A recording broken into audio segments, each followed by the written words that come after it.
Wait! Just before you click off, I am not going to spend this whole time talking crap about Oliver Anthony. So before you even start hate commenting, just stick around for a second, hear what I have to say, okay? You don't have to agree. This is me just voicing my opinion. So, relax. So, unless you've been under a rock in the past few days, probably about a week now, I guess, you've probably seen this guy show up on your feed at least, a good handful of times. His name's Oliver Anthony. He has blown up because he released the song Poor Men South of Portland. Wait, no. Rich Men North of Richmond.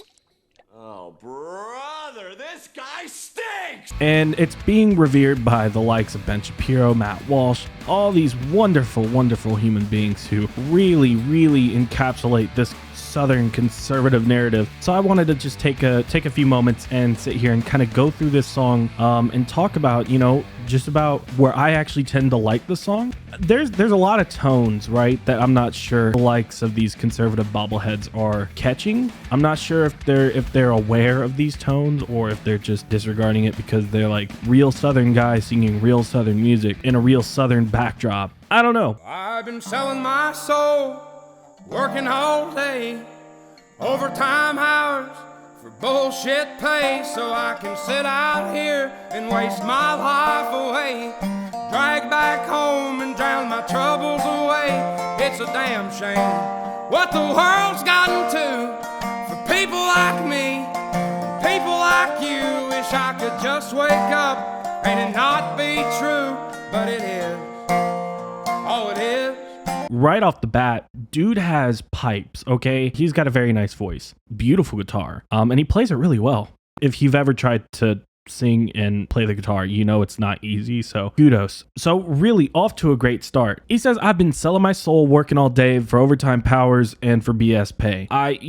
This line right here, I 100,000%, with the way he sings it, with the conviction that he sings it with, I am beyond certain this line alone got massive support. This is not a partisan. This is something that anybody can relate with, no matter if you're red or blue or purple, whatever. Like, whatever your ideology tends to align with in terms of political party, you can, more likely than not, you can relate to this statement. So I can sit out here and waste my life away, drag back home and drown my troubles away.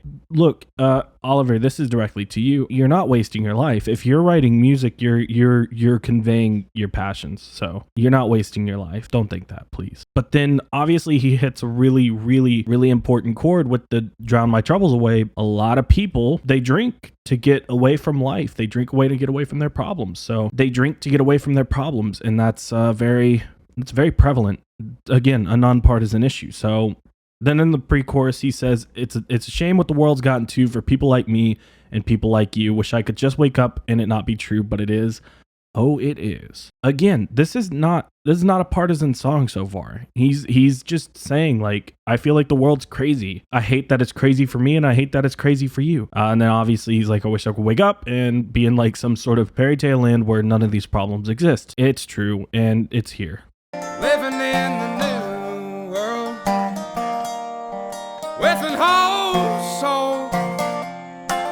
These rich men north of Richmond, Lord knows they all just wanna have total control. Wanna know what you think, wanna know what you do, and they don't think you know, but I know that you do. 'Cause your dollar ain't shit, and it's taxed to no end. 'Cause the rich men,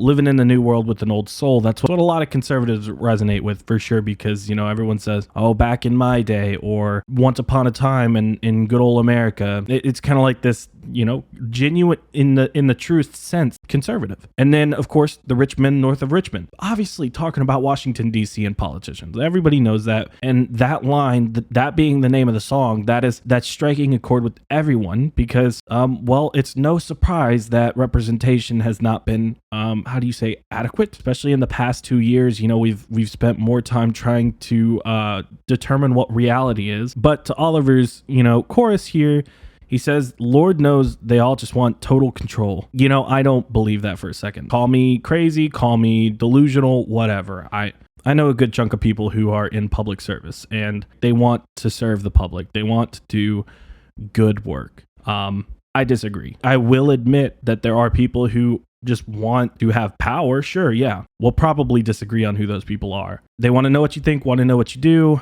The only thing I can think for that is if you're being a domestic terrorist, they would want to know. And they don't think you know, but I know that you do, because your dollar ain't crap and it's taxed to no end. What I'm taking away from this line is him saying that your dollar's worthless. It's taxed basically 99 cents to the dollar. The point is lost on me there, but I hear what he's trying to say, where he's like that the dollar's value is it's struggling. I mean, the only thing that I would probably argue here is that the dollar is still pretty strong, because pretty much sitting at that point where it's almost parodying the euro. Prices are pretty darn high, so it's kind of hard to make that point. And then he wraps it all up in a nice little bow, saying it's all because of rich men north of Richmond. This next verse is kind of where he loses me a little bit. He kind of starts going off in the weeds a little bit, and he... Hi. Hello? Have you told them to subscribe? What? Have you told them to subscribe? No, I usually wait until about halfway through the video. Tell them to subscribe. Subscribe. That's what I thought. Oh wow, sorry guys. Yikes. Sorry about that. So anyways, yeah, this second verse. Let's get into it. I wish politicians would look out for minors, and not just minors on an island somewhere. Lord, we got folks in the street, ain't got nothing to eat, and the obese milking welfare. Well, God, if you're 5'3" and you're 300 pounds, taxes ought not to pay for your bags of fudge rounds. Young men are putting themselves 6 feet in the ground, 'cause all this damn country does is keep on kicking them down. Okay, so he's obviously starting to make some more direct political statements in this second verse. First one is he's saying, I wish politicians would look out for minors instead of minors, and not just minors on an island somewhere. I'm just gonna say child trafficking. I get what he's trying to say, but I just think he probably could have said it better. Hi, it's me from the future. Yeah, so as I'm editing this video, I just can't help but think about the stark contrast this line makes. I'm not sure if it's resonating in the conservative crowd like I think it might be, but I just want to point out the stark contrast in the support that this song is getting. And whenever there was just, a few weeks ago, a massive like The Sound of Freedom is the perfect movie, and the liberal media just wants to push it down because they are doing all this. I just think it's interesting that he's like, I wish they would stop necessarily caring about that as much as they do and start focusing on minors that are in the coal mines. I'm not conservative enough to understand, so back to past tense me.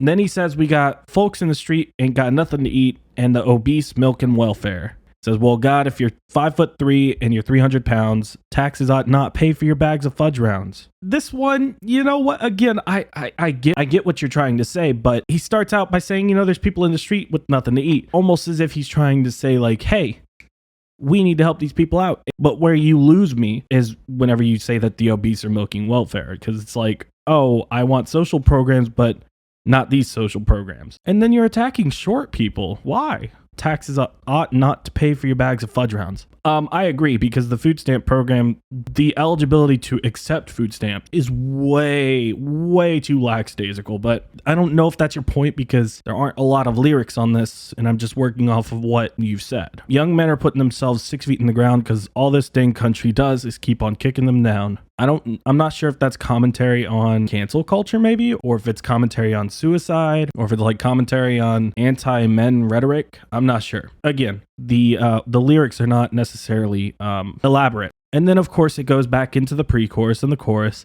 And you know what? Oliver has also been, he's posted on social media talking about, turning down $1 million deals. I think it was like 8 million, 9 million or something like that. But he's definitely already being endorsed heavily by these like, right-leaning bobbleheads for the stuff that he's saying, because it's country music and it kind of talks about conservative talking points. has a bit of a socialist idea of being paid for the work that you do and having a happy life in return. At the end of the day, this guy has written a song that spoke to not just conservatives, not just Republicans, but it's also spoken a lot to liberals and Democrats and independents like myself. It's a good song, tries to do something well. I mean, at the end of the day, homie broke through. He's got a good voice. He's probably going to stay on charts for a bit. I would just like to note that Tom McDonald, Jason Aldean, Adam Calhoun, all of you guys who really want to try to make a statement with your music, but really just kind of fall short,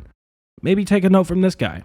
This guy's done a decent job. I may be wrong, but this isn't a bad song. It's not like my favorite song in the world. It's, just another song. I hope all the best for this guy. And I hope that he doesn't get sucked into very anti-left conservative rhetoric. Who knows? I guess we'll see. Until next time.